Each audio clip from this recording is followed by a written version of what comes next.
অনেক রাত করেই বাড়িতে ফিরে। মিতুল আহমেদ ড্রয়িং রুমে বসে ছেলের ফেরার অপেক্ষা করছিলেন। ছেলেকে বড্ড ভালোবাসেন তিনি, তাই তো ছেলের মুখের ওপর কিছুই বলতে পারেন না। রাত তখন প্রায় 1:30 বাজতে চলল, এখনো আহানের দেখা নেই। মিতুল আহমেদ সোফায় গা এলিয়ে বসতেই কলিং বেল বেজে ওঠে। উনি দ্রুত উঠে দরজা খুলে দেন। দরজা খুলতেই দেখতে পান আহান হেলান দিয়ে দাঁড়িয়ে আছে। বেশি ড্রিঙ্কস করার ফলে ঠিকভাবে দাঁড়াতেও পারছে না। মিতুল আহমেদ তাকে ধরে ধরে বাড়ির ভিতরে নিয়ে আসে, আহানকে তার রুমে পৌঁছে দিয়ে আসে। আহান শোয়া থেকে উঠে বসে বালিশের পাশ থেকে সিগারেটের প্যাকেটটা হাতে নেয়। স্মোক করতে করতে রুহানের একটা ছবি দেখতে থাকে আহান, আর একটা কথাই আওড়াতে থাকে, কেন এমন করলে হানি? তুমি তো আমাকে ভালোবাসতে। রাতটা এভাবেই কেটে যায়। সকালে মায়া ঘুম থেকে উঠে দেখে মানব ঘরে কোথাও নেই।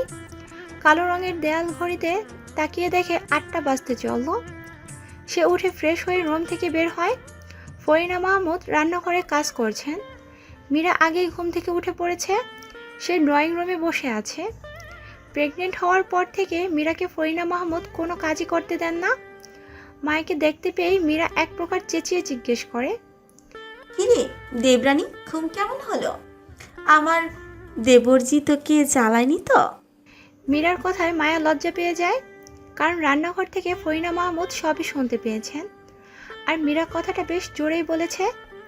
মায়া তার আঙুলের ইশারায় চুপ থাকতে বলে। মায়ার ইশারা পেয়ে মীরা বুঝতে পারে সে বেফাস জায়গায় কথা বলে ফেলেছে। ভুল বুঝতে পেরে সে দু হাতে কান ধরে, যার অর্থ সে ভুল করেছে। মীরার এমন কাজ দেখে মায়া হাসে। এরপর সে রান্নাঘরের দিকে অগ্রসর হয়। ফরিনা মাহমুদ একা কাজ করছেন দেখে মায়া ওনাকে সাহায্য করতে চায়, তবে উনি বলে দিয়েছেন তিনি যতদিন সুস্থ সবল আছেন ততদিন দুই ছেলের বউকে কোনো কাজ করতে দেবেন না। যখন ওনার কাজ করার শক্তি ফুরিয়ে আসবে তখন তিনি ওনার দুই মেয়ের সেবা যত্ন গ্রহণ করবেন। ফরিনা মাহমুদের কথা শুনে মায়া পলকবিহীন তাকিয়ে থাকে ওনার দিকে। ব্যাপারটা বুঝতে পেরে ফরিনা মাহমুদ মায়ার মাথায় হাত বুলিয়ে দিয়ে বলে, তুই পুরোটাই মায়ায় ঘেরা। আন্টি, তুমি না খুব ভালো। তোমার কাছে থাকলে একদম মামা ফিলিংস হয়। মাকে আন্টি বলে ডাকছিস দুষ্টু মেয়ে? সরি। জানিস, আমার খুব মেয়ের শখ ছিল। মারুফের পর মানব যখন আমার পেটে এলো তখন খুব করে চাইতাম আমার একটা মেয়ে হোক। আমি আর তোদের বাবা মেয়ের নামও ঠিক করে রেখেছিলাম, কিন্তু আল্লাহ তাআলা আমাদের পুনরায় আবার ছেড়ে দিয়েছে। তবে আমার আর কোনো আফসোস নেই, কারণ তিনি আমাকে একটা নয় দুটো মেয়ে দিয়েছে। তুমি খুব ভালো মা। মানব মেয়ে হলে ওর নাম কি রাখতে চেয়েছিলাম জানতে চাইবি না? কি? মায়া। তবে মানব যখন ছোট ছিল তখন আমি ওকে মাঝে মাঝে মায়া বলে ডাকতাম, আর ও খুব বিরক্ত হতো। কথাটা বলেই ফরিনা মাহমুদ হাসতে থাকেন। ওনার কথা শুনে মায়াও হাসছে। কথা বলতে বলতে সকালের নাস্তা তৈরি করে ফেললেন ফরিনা মাহমুদ। মানব তখন বাইরে থেকে ফিরে নিজের রুমে যেতে যেতে বলে, মা, আমার খুব খিদে পেয়েছে। তুই ফ্রেশ হয়ে আয়, আমি খাবার বাড়ছি। হুম। মানব তার রুমে যেতেই পেছন পেছন মায়াও রুমে আসে। তার মানবের সাথে একটা কথা বলার আছে, যার জন্য মায়া সকাল থেকেই তার খোঁজ করছে। সে হাত কসলাতে কসলাতে মানবের সামনে এসে দাঁড়ায়। মানব তাকে দেখে বলে, আপনি কি কিছু বলবেন? হ্যাঁ, আজ আমাকে একটু বাবার কাছে নিয়ে যাবে বিকেলে? আচ্ছা, রেডি হয়ে থাকবেন। ধন্যবাদ। মেনশন নট, বলবো না। মানব তার টাওয়ালটা নিয়ে ওয়াশরুমে চলে যায় ফ্রেশ হতে। ফ্রেশ হয়ে এসে মায়াকে নিয়ে ডাইনিং টেবিলে আসে নাস্তা করার জন্য। সবাই ওদের জন্যই অপেক্ষা করছিল। ফরিনা মাহমুদ সবাইকে খাবার বেড়ে দিতে থাকেন। সবার খাবার খাওয়া শেষ হতে মায়া তার শাশুড়ির সাথে হাতে টেবিলে সব কিছু গুছিয়ে দিতে থাকে। একটু প্লেটগুলো সে নিজেই ধুয়ে রেখে দেয়। হাত মুছতে মুছতে মায়ের রুমে এসে দেখে মানব কোথাও যাবার জন্য রেডি হচ্ছে। সে এগিয়ে গিয়ে মানবকে জিজ্ঞেস করে, কোথায় আছিস? বলবো না। কেন? আগে বলুন, আপনি এখনো আমাকে তুই বলে সম্বোধন করছেন কেন? তাতে কি? আমাদের সম্পর্কটা কি আগের মতো আছে? আমি যতই বয়সে আপনার ছোট হই না কেন, এখন আমি আপনার স্বামী। আমি চাই না এই নিয়ে আপনি আমার পরিবার বা বাইরের কাছে বিশৃঙ্খল পরিস্থিতিতে পড়ুন। চেষ্টা করব তুমি করে ডাকার। ঠিক আছে, আমি আসছি। মানাফ অফিসে যাওয়ার জন্য বেরিয়ে পড়ে। মায়া লাগেজ থেকে তার জামা কাপড়গুলো বের করে আলমারিতে তুলে রাখে। দুদিন ধরে তার অফিসেও যাওয়া হচ্ছে না। তার বাইরের কাজ করা এ বাড়িতে কেউ অ্যালাউ করবে কি না তাও সে জানে না। এ বিষয়ে মানাফের সাথে সে পরে কথা বলবে বলে ঠিক করেছে। মায়া তার রুম থেকে বেরিয়ে মীরার কাছে আসে। তার এখন 4 মাস চলছে। তখন মীরা বিছানায় শুয়েছিল। মায়াকে দেখে সে শোয়া থেকে উঠে বসে। সে গিয়ে মীরার পাশে বসে। দুজনে মিলে গল্পগুজব করতে থাকে। এই সময়টায় ওদের কোনো কাজ নেই গল্প করা ছাড়া। ওদের গল্প করার মাঝেই ফরিনা মাহমুদ মীরার জন্য চালতার আচার বানিয়ে নিয়ে আসেন। সকালেই মীরা ওনার কাছে আচার খাবে বলে আবদার করেছিল। এখন আচার দেখে সে বড্ড খুশি। সকাল সকাল নাস্তা না করেই আহান আজ অফিসে এসেছে। তাকে দেখে বাকি সব এমপ্লয়াররা অবাক হয়ে আছে, কারণ তারা জানতো কাল আহানের বিয়ের দিন ছিল আর আজ রিসেপশনের অনুষ্ঠান হওয়ার কথা। এমন সময় তাকে অফিসে দেখে সবাই এভাবে দেখছে। আহান কারো দিকে কোনো খেয়াল না রেখে নিজের কেবিনে চলে যায়। আহান মায়ার এই অফিসে জয়েনিং ফাইলটা দেখতে থাকে। রাতে মানাফ আর মারুফ ক্লান্ত হয়ে বাসায় ফিরে আসে। ওদের শোরুমে কাজ নিয়ে কিছুটা চাপের মাঝে আছে। মানাফ রুমে এসে দেখে মায়া কারো সাথে ফোনে কথা বলছে। সে টাওয়াল নিয়ে ওয়াশরুমে চলে যায়। কিছুক্ষণ পর ফ্রেশ হয়ে এসে দেখে মায়া তার জন্য টি শার্ট আর ট্রাউজার বিছানার উপর রেখে গেছে। মানাফ চেঞ্জ করে রুম থেকে বের হয়। রাতের খাবার খেয়ে যে যার রুমে চলে যায়।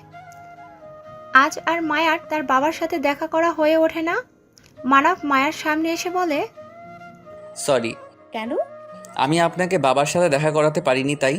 কোনো ব্যাপার না, কিছুক্ষণ আগেই বাবার সাথে ফোনে কথা বলেছি, পরে দেখা করে নিব। আপনাকে একটা কথা বলবো? হ্যাঁ। আপনি তো আগে আহানদের অফিসে চাকরি করতেন। আমি চাইছি আপনি আমাদের অফিসে জয়েন করুন। আমি চাই না আমার স্ত্রী অন্যের হয়ে কাজ করুক, আর আমি এও চাই না সংসারের চাপে আমার স্ত্রী তার সমস্ত স্বপ্ন বা ইচ্ছে জলাঞ্জলি দিক। এই ব্যাপারে আমি তোমার সাথে কথা বলবো বলে ভেবে রেখেছিলাম। বাংলাদেশ থেকে ফিরে আসার পর রুহানি তার পরিবারের কারোর সাথে তেমন একটা কথা বলেনি। কথা না বলার কারণটাও সবার কাছে বেশ পরিষ্কার। রুহানির বাবা বেশ অনেকবার চেষ্টা করেছেন মেয়ের সাথে কথা বলার, তবে সে ব্যাপারটাকে পুরোপুরিভাবে উপেক্ষা করেছে। রুহানি আহানকে বড্ড মিস করছে, তাই সে তার বাবাকে সোজাসাপটাভাবে জিজ্ঞেস করে, তোমরা তো চাও আমি হ্যাপি থাকি, তাহলে আমাকে আহানের কাছে যেতে ইচ্ছ না কেন? Papa, I love him and I know he loves me. Please papa, try to understand. এই নিয়ে আমি কোনো কথা শুনতে চাই না। রাগে কান্না করতে করতে রুহানি নিজের রুমে গিয়ে দরজা লাগিয়ে দেয়। তার বাবা রাশেদ চৌধুরী নির্বিকার দৃষ্টিতে মেয়ের যাওয়ার পানে তাকিয়ে থাকেন। একটা মাত্রই মেয়ে ওনার, বড্ড ভালোবাসেন মেয়েকে তিনি। মেয়েকে নিয়ে খুব দোটানায় আছেন তিনি। মেয়ের ভালো করতে গিয়ে মেয়েটাকে কষ্ট দিয়ে ফেলছেন না তো? এই ভাবনাটাই দিনকে দিন গ্রাস করছে ওনাকে। সকালে ঘুম থেকে উঠতেই মানব মায়াকে নিয়ে তার বাবার বাসায় আসে। দুদিন পর মেয়েকে কাছে পেয়ে খুব খুশি হন মাহবুব আলম। মায়া আর মানবকে দেখা মাত্রই বুকে টেনে নেন তিনি। মায়ারও 2 দিন পর তার বাবাকে হাসি খুশি দেখতে পেয়ে খুব ভালো লাগছে। বাবা, আপনাকে একটা কথা বলার ছিল। হ্যাঁ বাবা, বলো। উনিও এখন এখানে থাকে না, আর আপনাকেও একা থাকতে হয়, তাই বলছিলাম কি যদি আপনি আমাদের সঙ্গে একসাথে থাকেন। তা হয় না বাবা, মেয়ে শ্বশুরবাড়ি গিয়ে থাকাটা বড্ড বেমানান। বাবা ঠিকই বলেছে মানব, তবে আমি বাবাকে আমাদের বাড়ির সামনেই কোথাও বাসা ভাড়া করে দিব। তাই ভালো হবে। তাহলে প্রতিদিন একবার হলেও তোদের চোখে দেখা দেখতে পারবো। আচ্ছা, এসব কথা পরেও হবে, আমি নাস্তা বানিয়ে আনছি। মায়া তার ওড়নাটা কোমরে গুজে রান্নাঘরের দিকে ছুটে। মাহবুব আলম মানবের সঙ্গে বসে কথা বলছেন।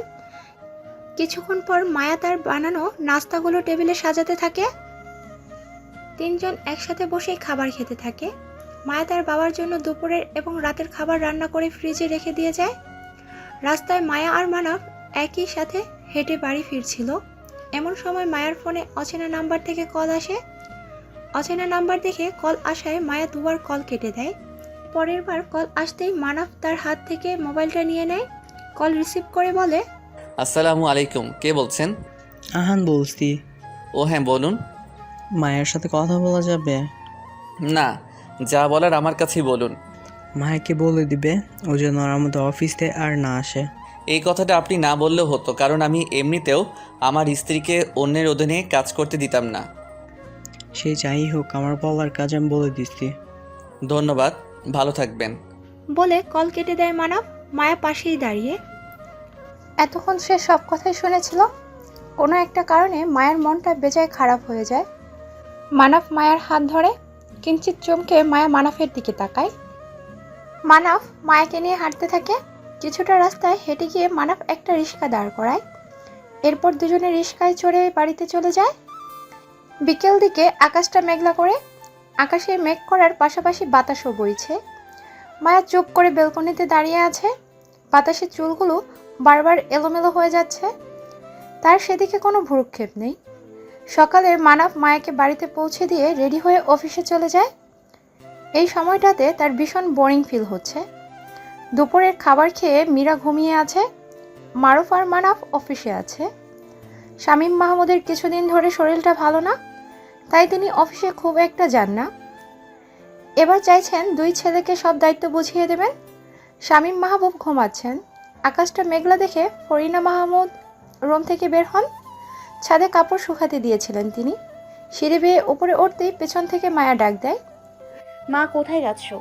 ছাদে কাপড় দিয়েছিলাম, আকাশে তো বৃষ্টি হতে পারে, তাই কাপড়গুলো আনতে যাচ্ছি। কথাটা বলে উনি ছাদের দিকে যেতে থাকেন। মায়াও ওনার পিছন যায়। দুজনে একই সাথে কাপড় নিয়ে নিচে চলে যায়। কিছুক্ষণ পরে আকাশ থেকে মেঘের বর্ষণ শুরু হয়ে যায়। মায়ের খুব ইচ্ছে করছে আজ বৃষ্টিতে ভিজতে। যেই ভাবা সেই কাজ। দৌড়ে ছুট লাগায় ছাদে যাওয়ার জন্য। বিকেল এখন 4:30। তবে মেঘের কারণে মনে হচ্ছে এখনই সন্ধ্যা নেমে যাবে। মায়া দুহাত মেলে বৃষ্টি উপভোগ করছে। অনেকক্ষণ বৃষ্টিতে ভিজে হালকা শীত শীত অনুভব করছে সে। কাঁপতে কাঁপতে নিচে চলে আসে। ওয়াশরুমে গিয়ে একেবারে গোসল করেই বের হয় মায়া। এরপর থেকে শুরু হয় তার হাঁচি দেওয়া।